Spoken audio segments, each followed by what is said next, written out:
tendría que dar extremidades y patologías y pues ya el examen final sería el 30 de enero, ¿ok? Recuerden que mi examen va a incluir todos los casos clínicos del segundo bloque, entonces es muy importante que tomen en cuenta eso, ¿ok? Aunque no se haya visto el tema de extremidades, lo puedo preguntar en el examen final, que mi examen final va a ser el 30 de enero. ¿Alguna duda de esta última parte del segundo bloque? Creo que ninguna. Bueno, pues vamos a darle. Entonces, pues vamos a ver entonces esqueleto. Esqueleto es un tema que pues en particular tiene bastante aplicación clínica, ya que hay una de las patologías que más van a ver como médicos generales, que es el tema de acondroplasia. ¿Ok? Entonces, pues sí les recomiendo poner bastantita atención, porque realmente la parte de huesos, si leen bien la parte de histología, pues no hay gran grado de dificultad. A ver, entonces está abriendo la presentación.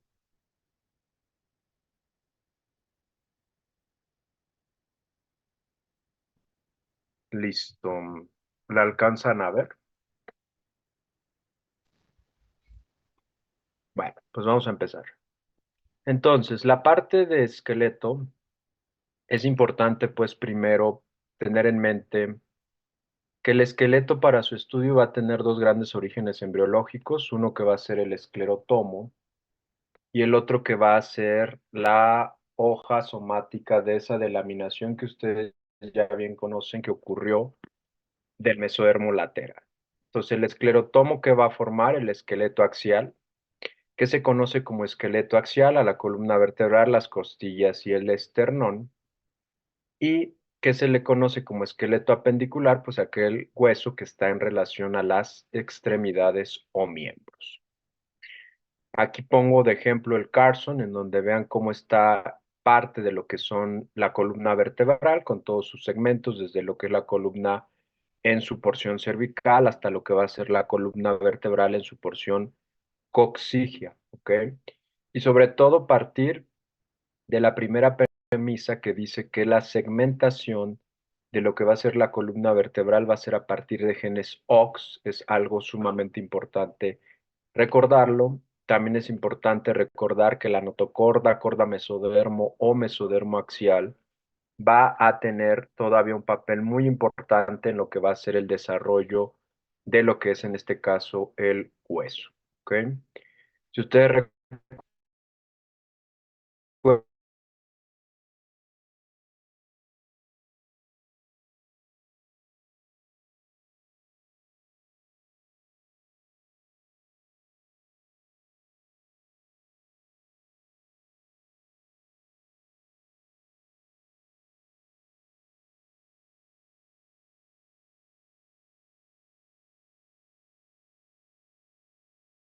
de la vesícula óptica se van a llamar somitómeros y todo lo que está por debajo de la vesícula óptica se va a denominar somites. Y es alrededor más o menos del día 20 después de que ocurrió la fecundación en que vamos a obtener lo que va a ser estas somitas y estas somitas van a tener diversas porciones. En la nueva edición de Carson, que es la sexta, que ya data del año 2020, marcan esta nueva clasificación para hablar de la cuestión de los somitas.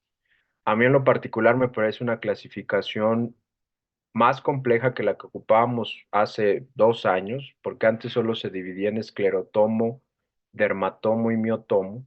Sin embargo, pues de esta edición es donde les van a hacer el examen departamental.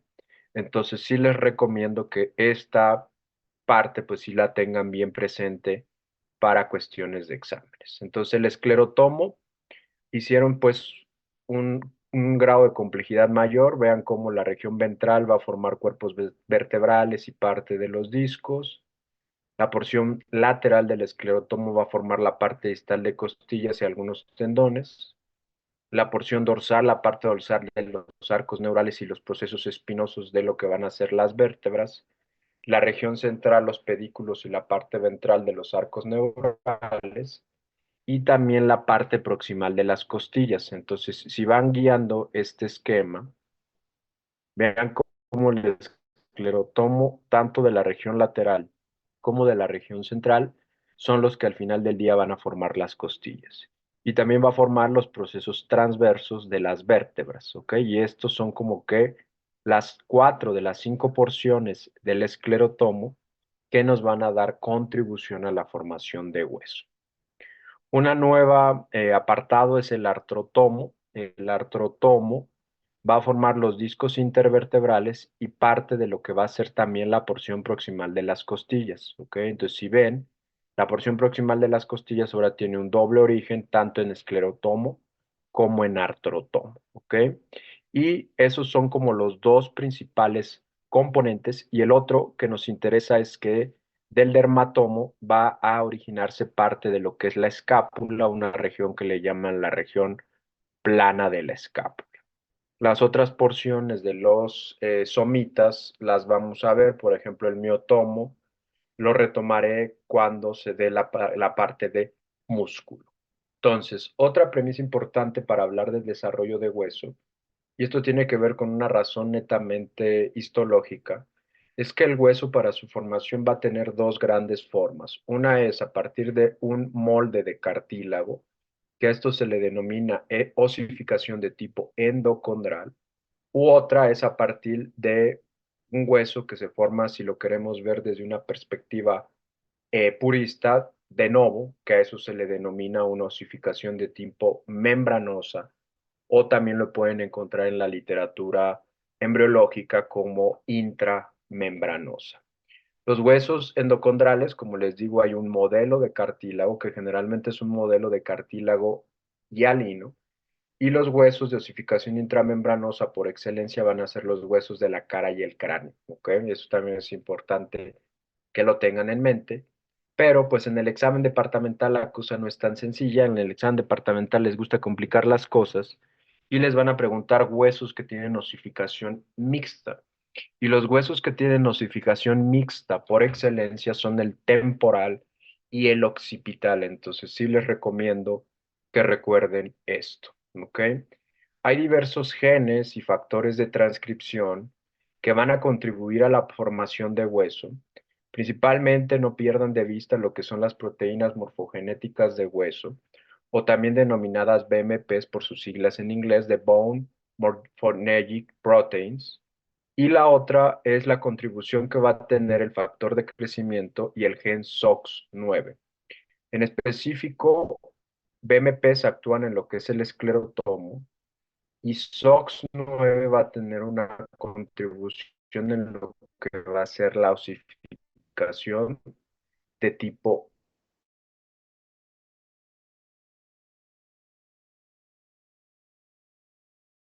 huesos, son los osteoblastos. Después de osteoblastos vamos a tener osteocitos.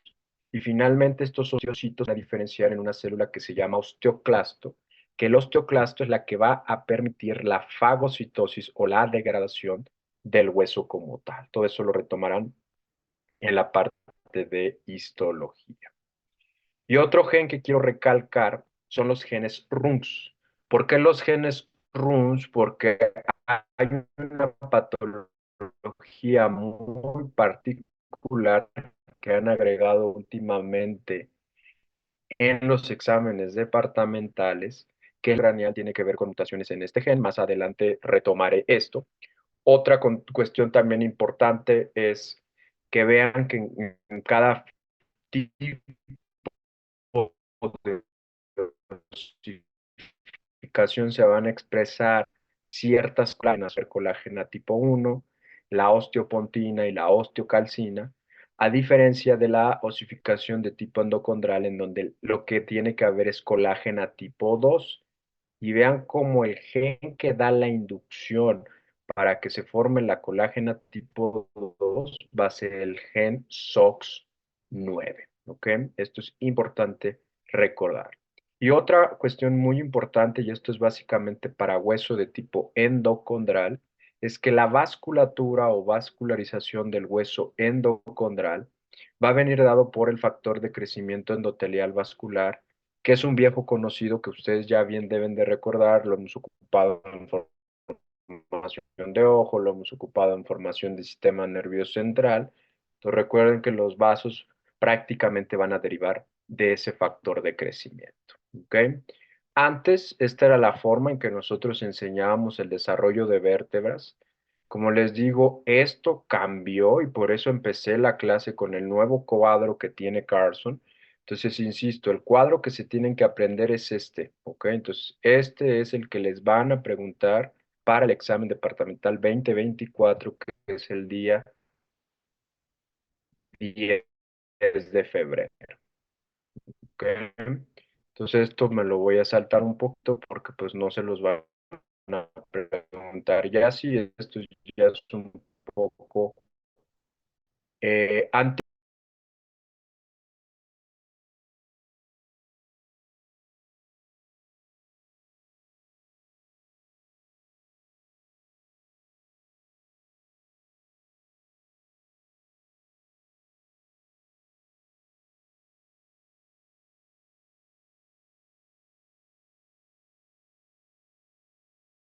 Las vértebras van a ir desde la región cervical, siendo dos vértebras muy específicas, el atlas y el axis, C1 y C2. Otras son la región torácica, en donde hay que recordar que estas van a tener relación con lo que son las costillas y que hay costillas verdaderas, falsas y flotantes.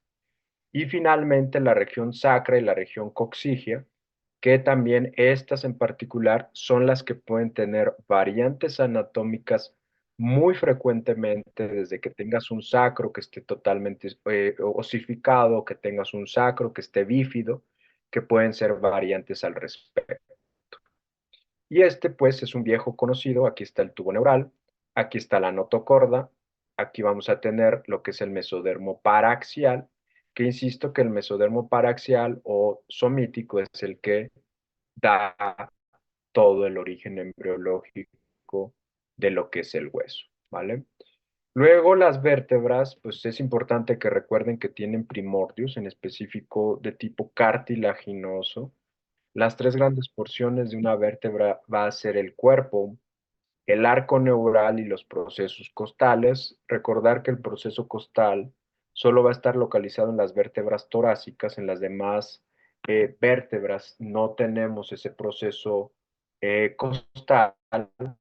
Y pues es muy, muy importante que entiendan que las vértebras para su formación deben de tener la contribución de un par de somitas. Cuando yo digo un par de somitas, son dos somitas en total, ¿ok? Y eso es una cuestión embriológica muy importante que le suelen preguntar en los exámenes departamentales.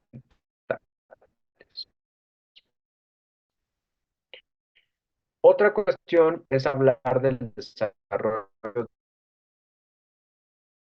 textos de embriología,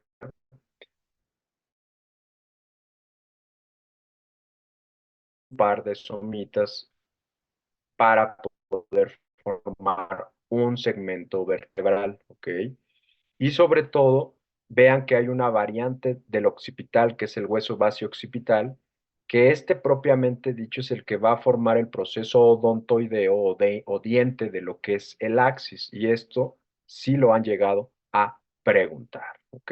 Estas vértebras en particular son vértebras que clínicamente son las que más sufren cuando hay traumatismos cranioencefálicos y de tipo, más que nada, cuando son accidentes automovilísticos. Entonces, dar el famoso latigazo en lo que es los accidentes automovilísticos, pues es una catástrofe y que se te fracture el proceso odontoides o odontoideo duele bastantito, ¿ok? Entonces cuiden su cuello, pónganse su cinturón de seguridad cada vez que vayan en un automóvil.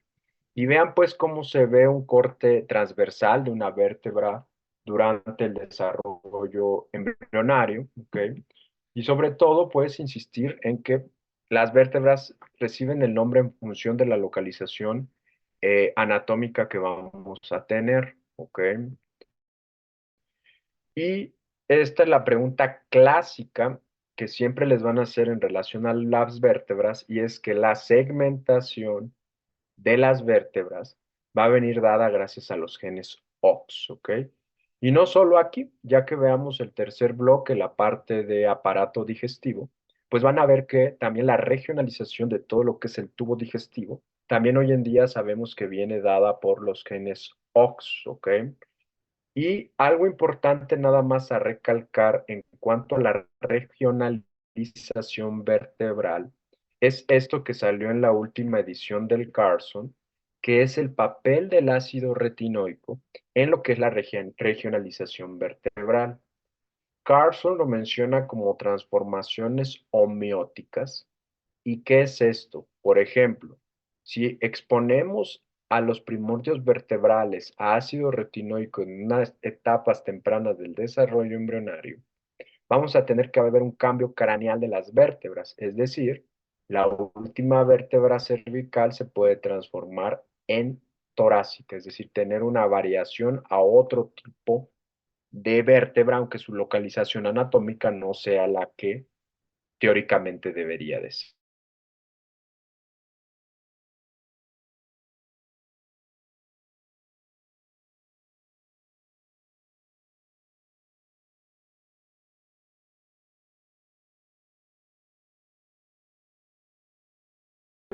Van a extender hacia las dos primeras lumbares, ¿ok?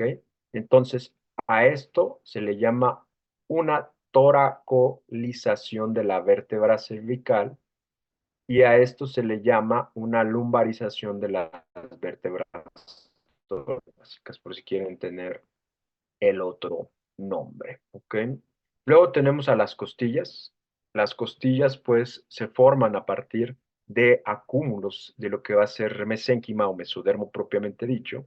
Van a tener una osificación a partir de las vértebras. Si no está la vértebra asociada a una costilla, pues no se va a dar la osificación como tal de estas, pero al final del día van a tener una separación entre lo que es la costilla y la vértebra, ¿ok?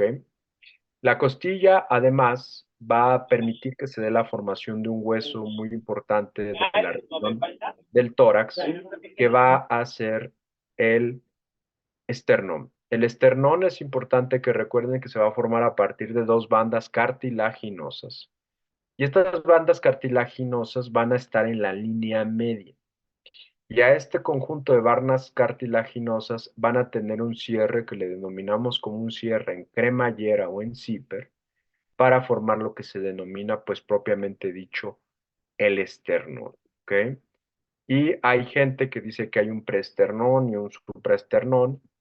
Sin embargo, pues al final del día es, el preesternón está en la región central y el supraesternón está lateral, ¿ok? Como lo muestra este esquema que está en el Carson. Y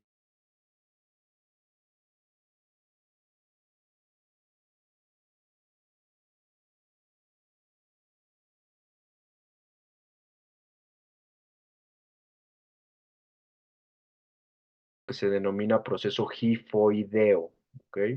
Este proceso gifoideo o apéndice gifoidea, pues la tenemos gran cantidad de seres humanos a nivel de lo que es el esternón y en el centro del cierre de este esternón vamos a tener a los centros de osificación. Recordar, acá tenemos el manubrio esternal, por aquí pasan estructuras anatómicas muy importantes, de hecho se le denomina esto el ángulo de Luis. Por aquí pasa parte de la aorta, entonces cualquier trauma en esta zona pues puede poner en riesgo la vida, ¿ok? Entonces esto sería en relación al desarrollo de hueso, como les digo, prácticamente es algo muy corto, no sé si hay alguna duda en relación a la formación de alguno de los huesos.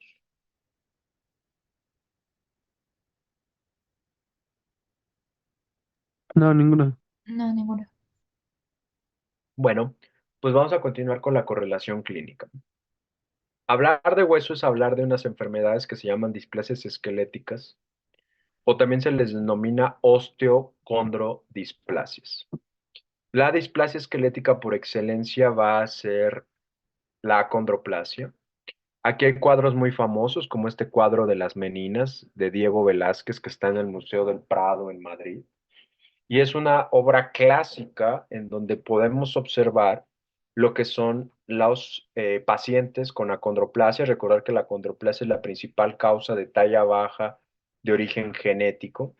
También aquí este es de un cuadro que está en el Museo del Prado y vean pues cómo la acondroplasia a lo largo de la historia de la humanidad pues la tenemos presente en toda la historia de esta, ¿ok?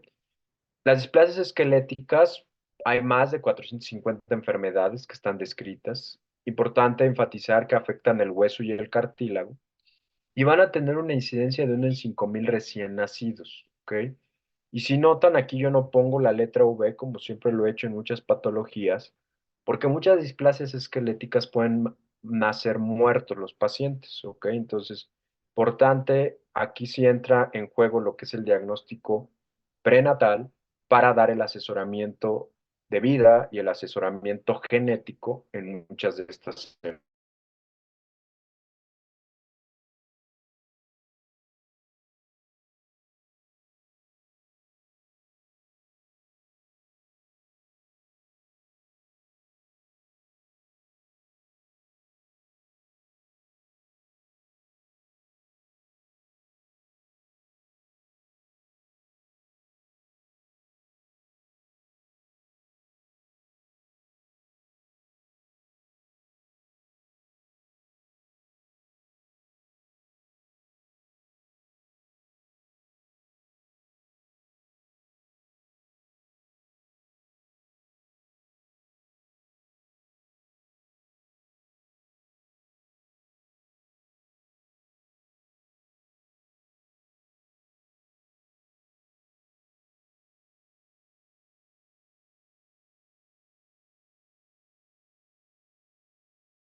es la enfermedad que se va a causar.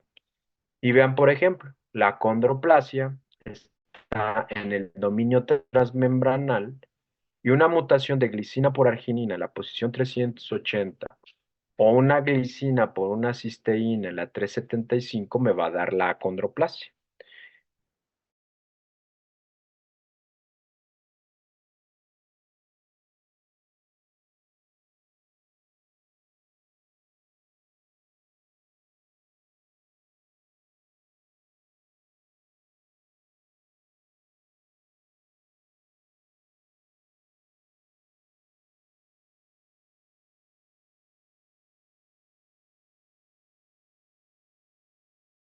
Acondroplasia, que también es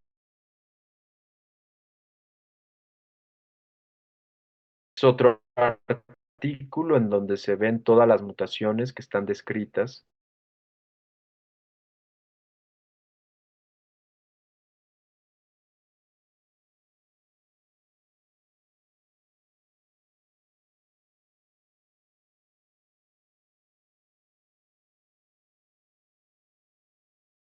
en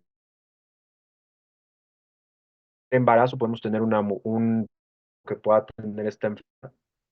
Sabemos que la condroplasia tiene una herencia autosómica dominante con penetración completa y que es la displasia esquelética o más común al nacimiento. El principal factor de riesgo para que se desarrolle la acondroplasia es una edad paterna avanzada, más de 30 años de edad, así es como se define edad paterna avanzada, es más común en varones y pues es una causa, de talla baja desproporcionada. El cromosoma en donde está localizado la acondroplasia es en el cromosoma del brazo corto, en región 13, una incidencia de aproximadamente 1 en 10,000 a 30,000 recién nacidos vivos. Y este es otro dato para llevar en mente siempre. La mutación en el factor de crecimiento fibroblástico tipo 3 es la mutación más frecuente en el ser humano. Entonces, no se espanten si en su entorno ven acondroplasia, pues porque vean que es la mutación más frecuente de este en nuestra especie. Es una mutación con ganancia de la función y la causa de que se presente esta enfermedad es que se afectan los huesos largos. Por eso es que los pacientes tienen una talla baja desproporcionada. Y la mutación más frecuente que causa acondroplasia es la que ya les había dicho, glicina por arginina, en la posición 380. El diagnóstico de acondroplasia, pues ya que sean más grandes, lo van a ir viendo, no tiene gran grado de dificultad. Ustedes ven su primera acondroplasia y pues es muy sencillo realizar el diagnóstico. Sin embargo, pues es importante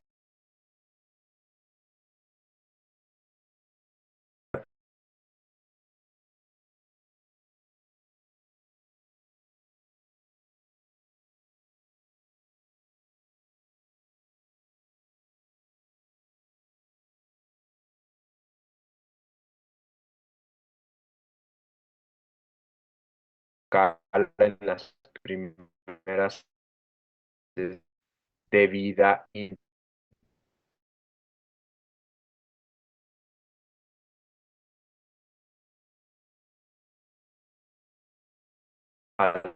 decir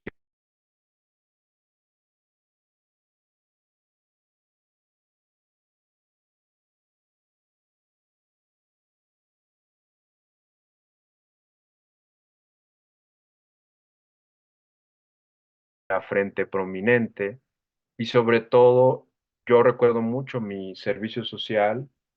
La estatura de los acondroplásicos es inversamente proporcional a su inteligencia. Son gente sumamente brillante, brillante.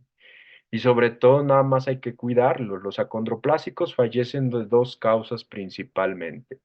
La primera, tienen un agujero magno estrecho, entonces cualquier deporte de contacto puede hacer que tengan un enclavamiento de las amígdalas y terminen en depresión cardiorrespiratoria. Y la otra es que los acondroplásicos van a tener un tórax pequeño y entonces eso los predispone a tener infecciones de vías respiratorias bajas de repetición. ¿Ok? Entonces, bien importante eso. Insisto con el macrocráneo.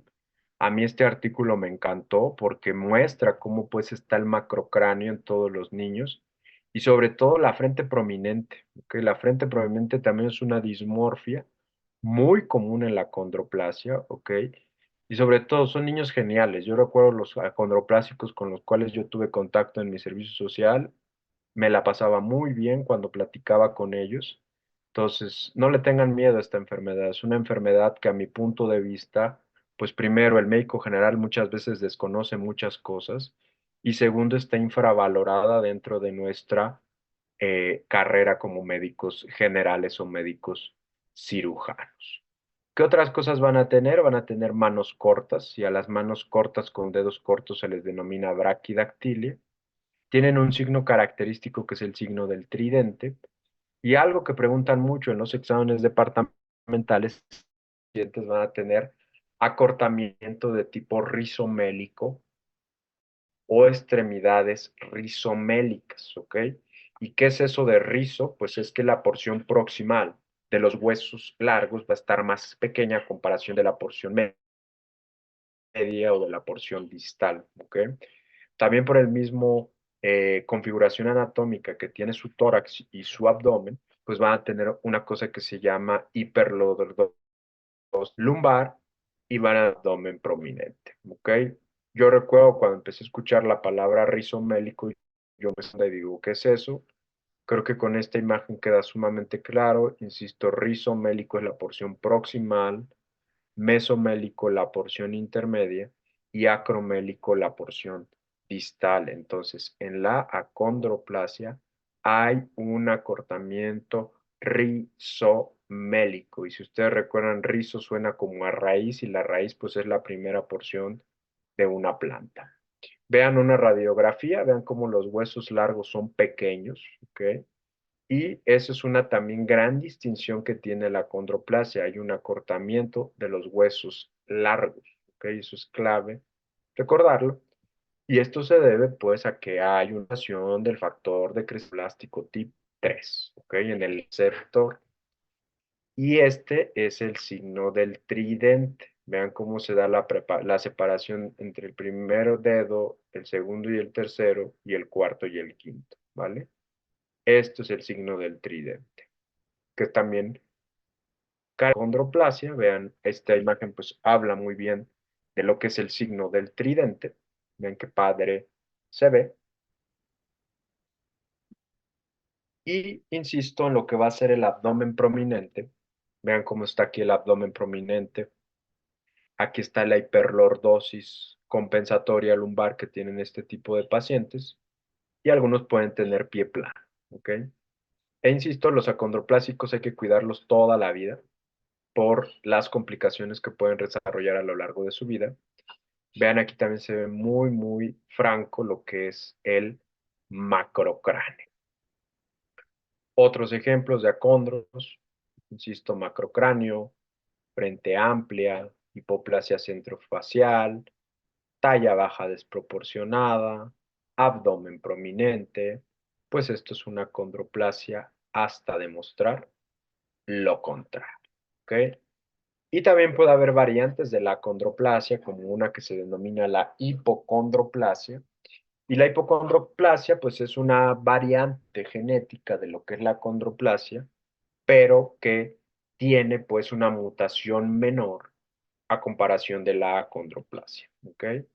Insisto, de las principales complicaciones que pueden tener es afecciones respiratorias por el tórax estrecho que tienen, afecciones a nivel neurológico por ese agujero magno estrecho o agujero occipital pequeño, que pueden predisponerlos a hidrocefalia o a depresión cardiorrespiratoria. ¿Ok?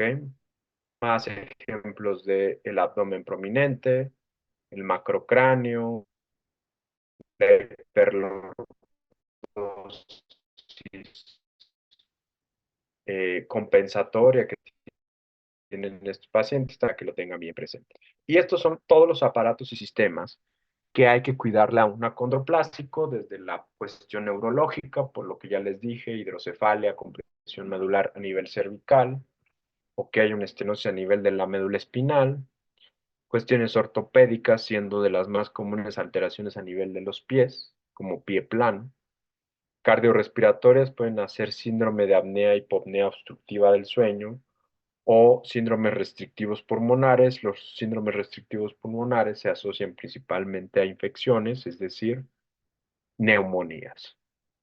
También pueden ser complicaciones otorrinolaringológicas como otitis medias agudas, odontológicas por malposición dentaria, y es muy importante evitar en los pacientes acondroplásicos que se vayan al camino de la obesidad, porque la obesidad puede ser algo que conlleve a muchas de las complicaciones que les mencioné con anterioridad.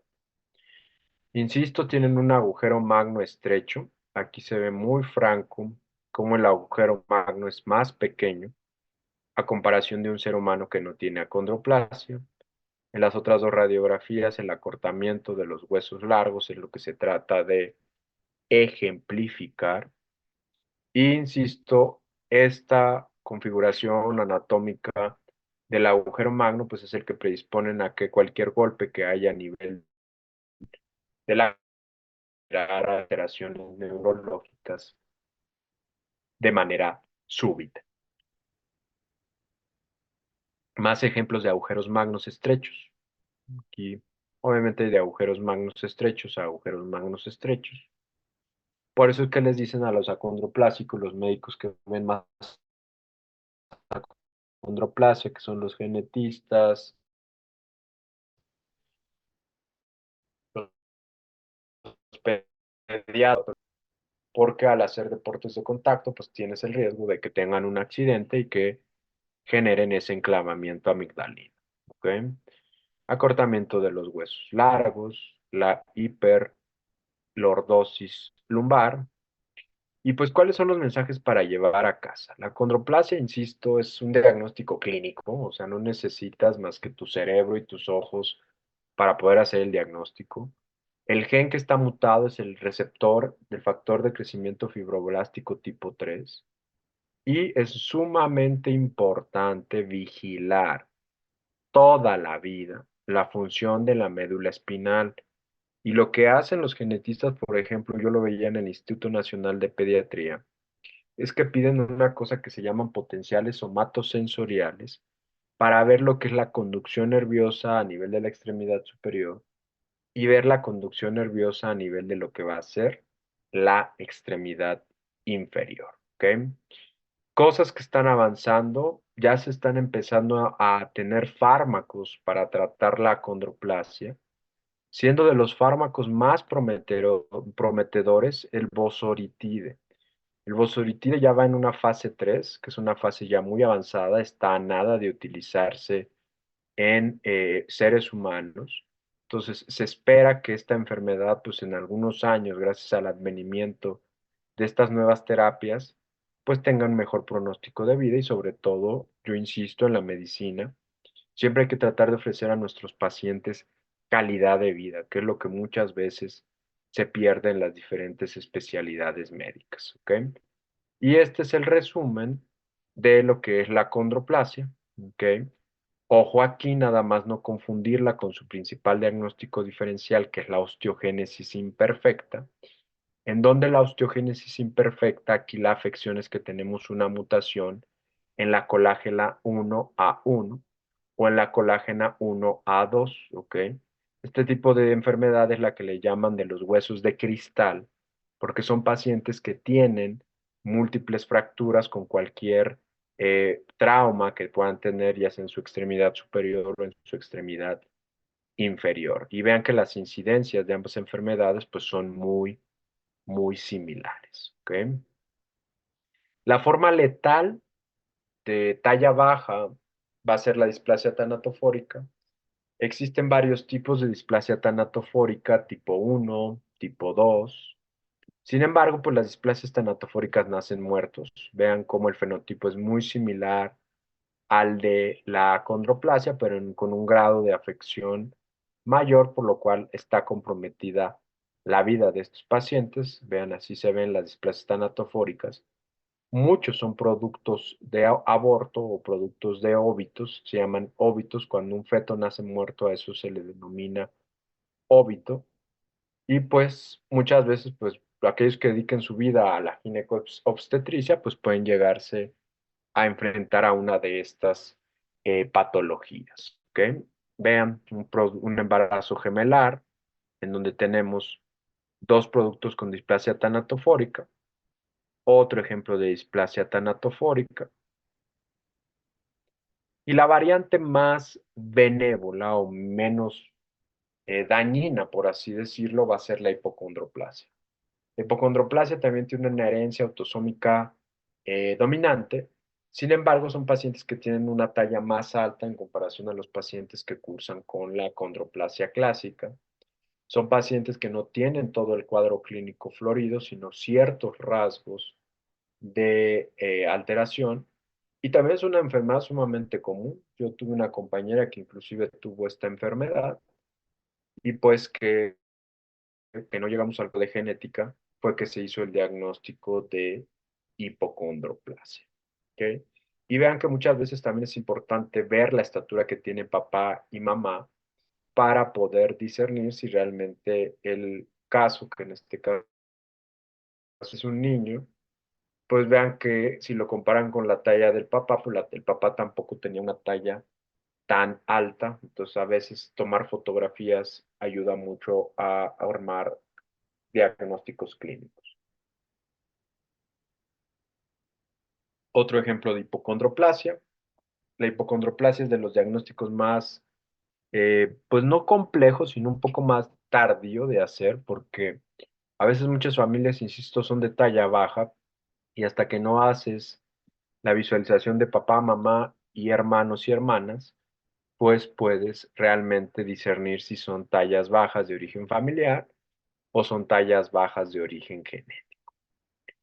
Otros dos conceptos que les pueden llegar a preguntar es el concepto de gigantismo y el concepto de acromegalia.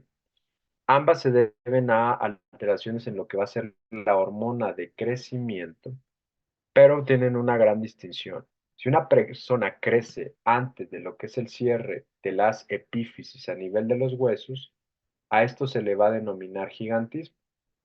Y si el exceso de hormona del crecimiento ocurre después del cierre de la epífisis, a eso se le va a denominar acromegalia. La acromegalia es una enfermedad sumamente compleja, es muy interesante.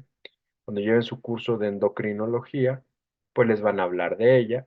y sobre todo de que hay que cuidar a los pacientes, así como les crece la altura, les crecen los órganos, tienen cardiomegalia, pueden también tener alteraciones a nivel del aparato gastrointestinal y también alteraciones a nivel de lo que es el metabolismo de la glucosa, por la misma fisiopatología que tiene la acromegalia. Y finalmente, dentro de las patologías que marca el temario de embriología de hablar están las anomalías vertebrales. Hablamos ya de anomalías a nivel de esqueleto apendicular y esas fueron las displasias esqueléticas u osteodisplasias. Y ahora vamos a hablar de las alteraciones a nivel del esqueleto axial. Son tres grandes grupos de patologías. Uno es el síndrome de Klippel-Feil, el otro son las semivértebras y finalmente las vértebras accesorias o supernumerarias. ¿Qué en relación al síndrome de Klippel-Feil? Pues la causa embriológica es que hay una sinostosis vertebral cervical congénita. Está ya bien documentado en la literatura que se debe a que hay una alteración entre la tercera y octava semana de gestación.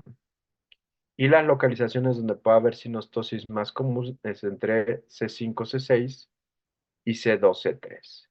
También le denominan en la literatura como brevícolis congénita y va a tener una triada clínica en donde vamos a tener un cuello corto, una línea de implantación baja del cuero cabelludo y limitación de lo que van a ser los movimientos cervicales, ¿ok? Hay también ya criterios diagnósticos bien establecidos en función del aparato y sistema que afecta el síndrome de Klippel-Feil. Sin embargo, pues es importante que recuerden que el diagnóstico lo da muchas veces la exploración simplemente de cráneo y ya los demás hallazgos, pues ya complementan lo que es el diagnóstico, ¿ok? Hay en total 4 tipos de Klippel-Feil y los genes que van a estar asociados a Klippel-Feil son el GDF6, MEOXX1, GDF3 y MIO18B. Y dependiendo del tipo de Klippel-Feil que tengamos, van a ser las variantes en cuanto a la fusión vertebral que vamos a tener, ¿ok? Y vean algo nada más muy importante, de los 4, 2 tienen herencia autosómica dominante y 2 van a tener una herencia autosómica recesiva, ¿ok? ¿Cómo van a llegar los niños y las niñas con esta enfermedad?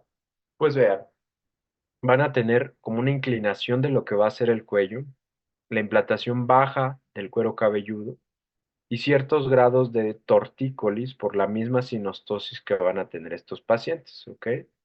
Inclusive también pueden tener limitaciones de la elevación de lo que van a ser los miembros superiores, ¿ok? Y también pueden tener esa posición compensadora de la cabeza para poder ver de manera adecuada. Y vean cómo también podemos tener otras alteraciones, por ejemplo, en el pabellón auricular. Esto es una microtia anotia. Más ejemplos de Klippel-Feil y pues que vean cómo se ve en una radiografía de columna vertebral cervical esa fusión que va a haber. Aquí hay una fusión de C4 a C5 y hay otra fusión de C2 a C3. Entonces recuerden que la causa del Klippel-Feil son sinostosis cervicales congénitas, ¿ok? Bien, bien importante tener eso en mente. Luego vamos a tener los disrafismos espinales y de estos yo simplemente quiero que recuerden algo que se llama las espinas bífidas, que propiamente dicho pues no deberían de ser un defecto del cierre del tubo neural. Sin embargo, por años he enseñado que las espinas bífidas o disrafismos espinales son defectos del cierre del tubo neural, aunque insisto, no lo son. Lo único que está afectado en los disrafismos espinales es que hay una fusión incompleta de lo que van a ser las vértebras y eso pues puede ser un hallazgo simplemente de lo que es la exploración ya sea física o también si realizamos algún estudio de imagen por alguna u otra razón, ¿ok? Así es como se va a ver muchas veces los disrafismos espinales. Tenemos estigmas cutáneos, siendo el estigma cutáneo de los más frecuentes la presencia de lo que es un nevo piloso o un como tal lipoma o un cuerno cutáneo a nivel de lo que va a ser la columna lumbosacra, ¿ok? Y finalmente las anomalías de vértebras, como les dije, son vértebras que ves el esquema y pues lo identificas fácilmente. La hemivértebra es la que más se pueden llegar a enfrentar. Vean cómo se ve una vértebra partida a la mitad, por eso se llama hemivértebras, o que tengan una configuración en mariposa, o que tengan función de dos o más cuerpos vertebrales, ¿ok? Por mucho de las variantes de vértebras congénitas que vamos a tener, la más común es la hemivértebra, ¿ok? ¿A qué se deben las hemivértebras? A que hay una falla en la aparición de uno de los centros de condrificación de la vértebra. No olviden que es la causa más frecuente de escoliosis congénita y existen tres tipos de hemivértebras. Unas que se llaman completamente segmentadas, que esas corresponden al 65% de los casos. Unas que se llaman parcialmente segmentadas, eso corresponde al 22% de los casos. Y las no segmentadas o encarceradas. Ahorita traigo un esquema para que entiendan mejor esto. Y no perder de vista que la localización anatómica más común de las semivértebras es a nivel torácico, ¿ok? Y es así como se van a ver los diferentes tipos de hemivértebras. En el inciso B, vamos a ver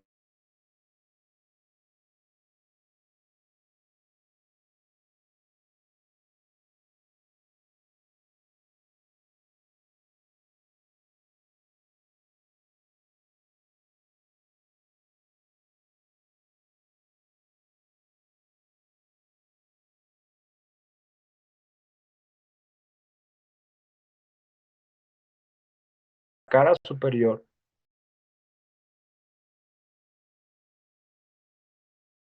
con los otros dos cuerpos o segmentos vertebrales. Insisto, la más común son las completamente segmentadas, ¿ok?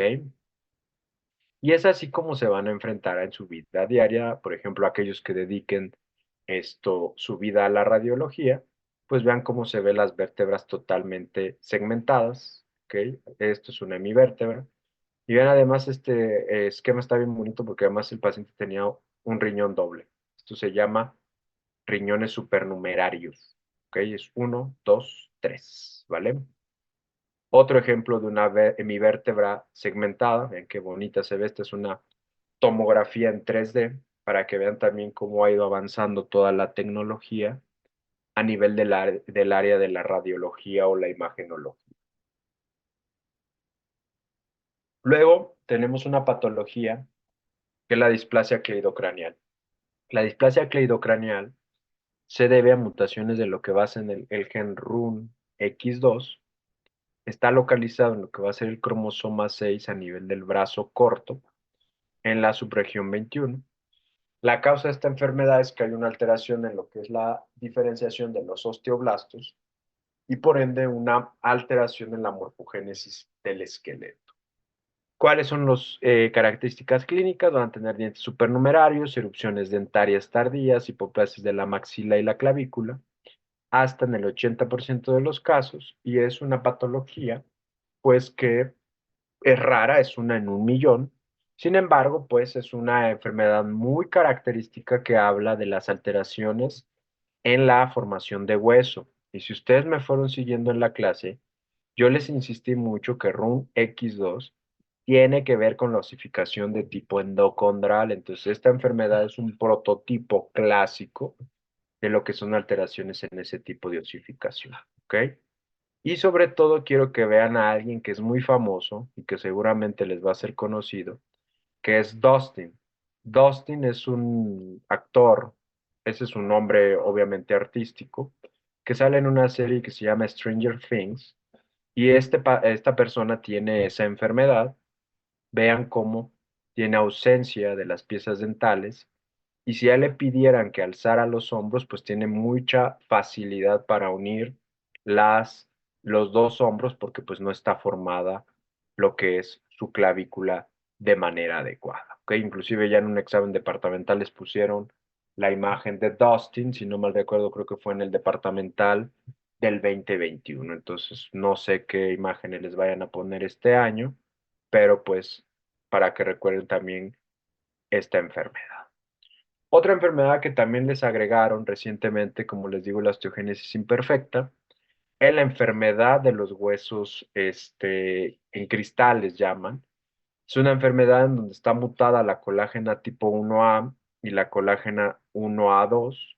Tiene una herencia autosómica dominante hasta en el 85% de los casos. Y la historia clásica de los pacientes que cursan con esta enfermedad es que van a tener fracturas de repetición y van a tener fracturas con cualquier roce inclusive de su cuerpo se puede fracturar los huesos, a diferencia pues de personas en donde nos podemos caer y no tengamos esa fragilidad ósea tan marcada como en esta enfermedad. Esta enfermedad tiene muchos tipos, ¿ok? Y sobre todo, pues el que más les van a llegar a preguntar, insisto, son las que tienen que ver con colágena 1A y colágena 1A2, porque vean, corresponden al 80 al 90% de los casos de todas las osteogénesis imperfectas. Ya las otras son otros tipos de alteraciones, entonces con que recuerden esta colágena, que es más del 90%, 85 al 90% de todos los casos de osteogénesis. Y el diagnóstico es clínico. Los pacientes van a tener escleras azules, pueden tener pérdida temprana de piezas dentales, esto se le llama hipodoncia, y van a tener deformidades en todo su cuerpo por todas las fracturas que tienen a lo largo de su vida. Inclusive no es raro que los pacientes con osteogénesis imperfecta nos lleguen a los diferentes servicios en silla de ruedas, porque ya no pueden caminar por la gran cantidad de fracturas que han tenido en sus extremidades inferiores.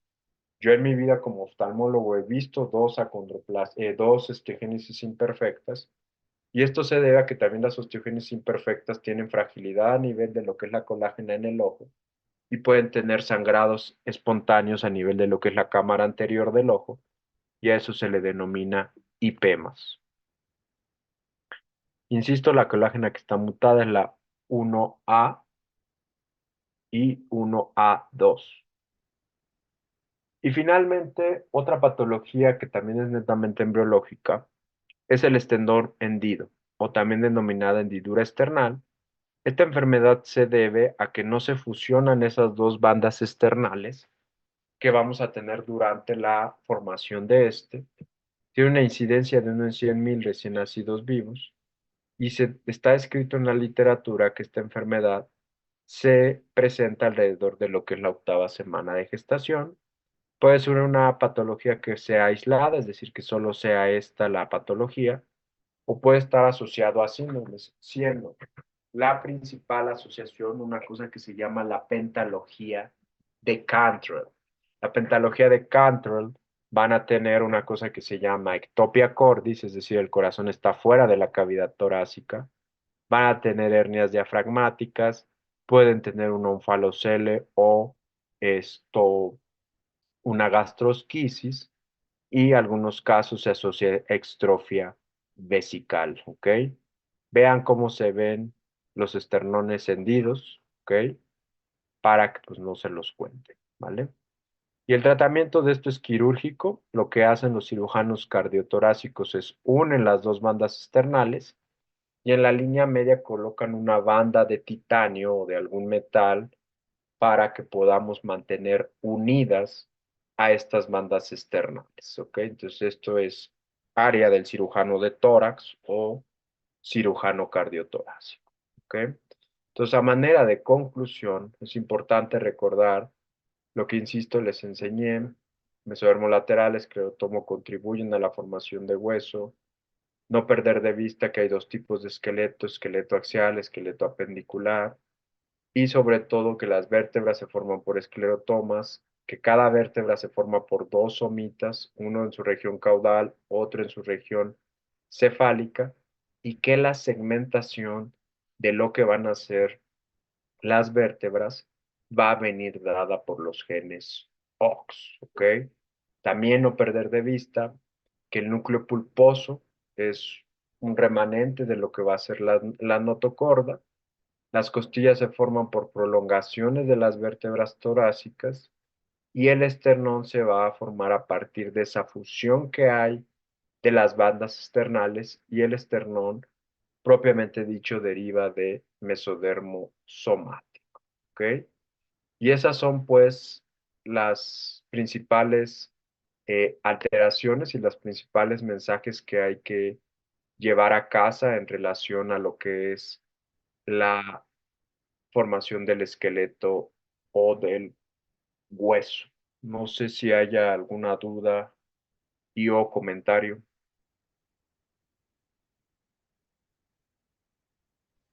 Ninguno. Bueno, pues entonces si no hay más dudas, se verían el próximo viernes con Miguel porque el día martes hay examen departamental, ¿estoy en lo cierto? Sí. Sí, Bueno, entonces pues que pasen buena tarde y que tengan un buen fin de semana. gracias. Gracias. Igual.